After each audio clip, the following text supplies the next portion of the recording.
will not let this slide. Mananagot kung sino mang gumawa nito sa'yo. I promise. Kailangan natin magpa-imbestiga, pare. Para malaman natin ang totoong nangyari.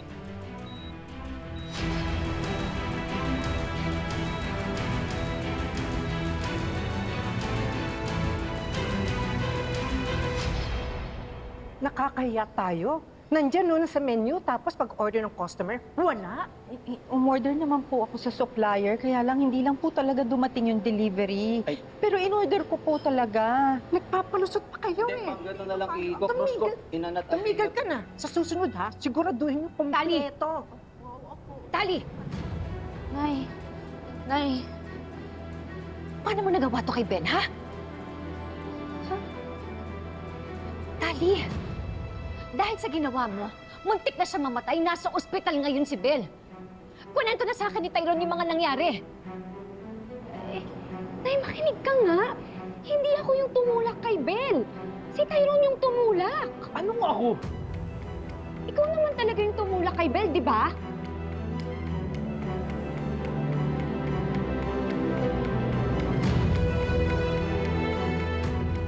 Tali, huwag kang basta-basta nang bibintang. Huwag mo baliktarin ang kwento dahil nandun ako. Ikaw ang may kasalanan kung bakit na-ospital si Bel. Tali, hanggang ngayon ba naman? Nagsisinungaling ka pa rin? Ay, ano ka ba? Paniwalaan mo nga ako, hindi ako nagsisinungaling. Paano ka namin paniniwalaan? Talaga namang sinungaling ka. Simula nung bata ka. Yan naman talaga yung laging nakikita niyo sa akin, di ba? Talagang sumagot ka pa ng pabalang, ha? Tali, hindi mo pwedeng basta-basta ituro na lang yung kapatid mo. Baka naman kasi masyado kayong one-sided eh. Melania, huwag kang makialam dito. Hindi mo alam ang background ng taling yan. Pasensya na ho, Madam Jacinta, pero ang akin lang naman, dapat pantay tingnan ni Rosel yung mga anak niya. Napag-usapan nga ho namin ni Tali yun at kinakabahan nga siya dun sa ginawa ni Tyrone eh. Tama na, Melania. Kung ipipilit mo ipagtitiwala mo sa sinasabi ng sinungaling na yan, ngayon pa lang sasabihin ko sa'yo na pagsisisihan mo yan.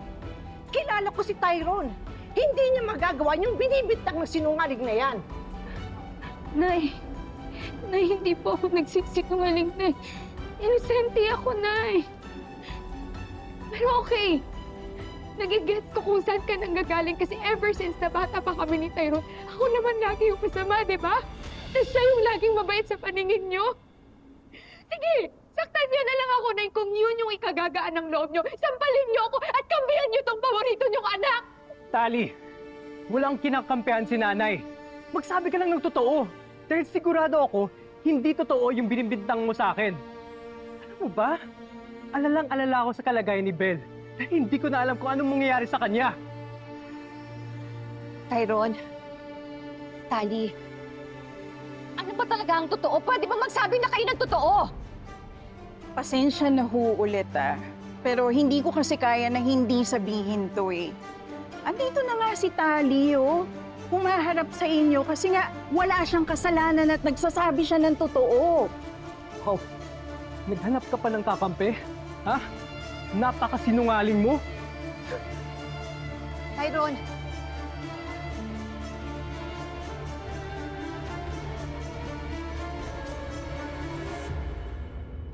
paano kung hindi na siya magising? Nakausap ko yung mga doktor. Hindi daw nila pababayaan si Bel. Chris, I cannot take this anymore. We need to do something. We need to take legal action para mapanagot na yung gumawa nito kay Ben. Tama ka. Hindi makatarungan ang ginawa nila sa anak ko. We can't just sit here and do nothing. Belle deserves justice. And she deserves it as soon as possible. Tali, pwede ba magsabi ka na ng totoo? Huwag ka na magsinungaling. Si Tyrone ba talaga ang tumulak kay Belle? Hindi po ako nagsisinungaling, Nay. Nay, alam niyo, nasasaktan ako tuwing ganyan kayo eh. Yung si Tyrone na lang lagi yung bida tapos ako yung kontrabida. Okay. Inaamin kong maldita ako. Pero never kong gagawin yung mga ibinibintang sa akin na hindi ako mamamatay tao, Nay. Ibang klase talaga yung kasinungalingan na nananalitay dyan sa dugo mo. Kanino ka ba nagmana? Madam Jacinta, Nay, hindi nga po ako nagsisinungaling. Hindi ko nga akalain na magagawa yun ni Tyrone sa akin para lang ipagtanggol ako. Tama na, Tali. Fake news ka. Paano ko ba ipapaliwanag yung sarili ko para lang maintindihan niyo ako, ha? Hindi ba si Tyrone yung may nakaaway sa kalsada before? Ha? Siya yung muntikan ng makapatay? May nakabanggaan ako. Ano? Tapos yung driver nagalit sa akin. Hanggang sa nag-agawan kami ng baril. Hanggang sa tinamaan ko siya, Nay. Hindi ko talaga sinasadya. Kaya maniwala, please, Nay. Kung hindi lang yun inareglo, for sure. Nabubulok na yung kapatid ko ngayon sa kulungan. Nay, paliwalaan niyo naman ako, ipagtanggol niyo naman ako. For once, kahit ngayon lang, Nay! Tali! Tali!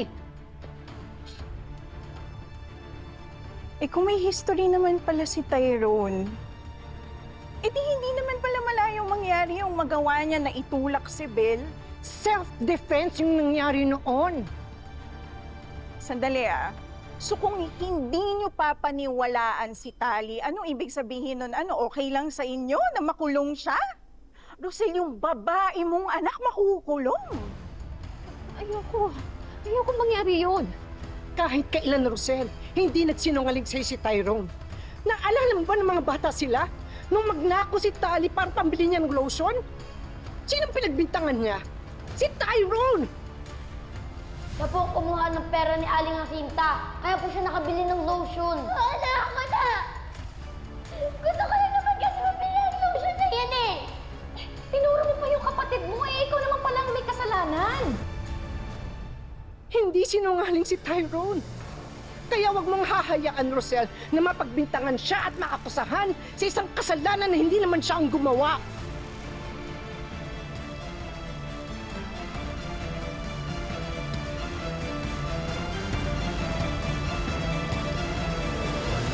Naabutan ko po unconscious si Belle kasama po si Tali and Tyrone. Hinding-hindi ko mapapatawad ang ginawa nila sa anak ko. Hindi ako ang tumulak sa'yo. Hindi si Tali. Kung talagang si Tali ang tumulak kay Belle, kaya mo ba ituro yung kapatid mo? Doble-doble ang kasalanan nila.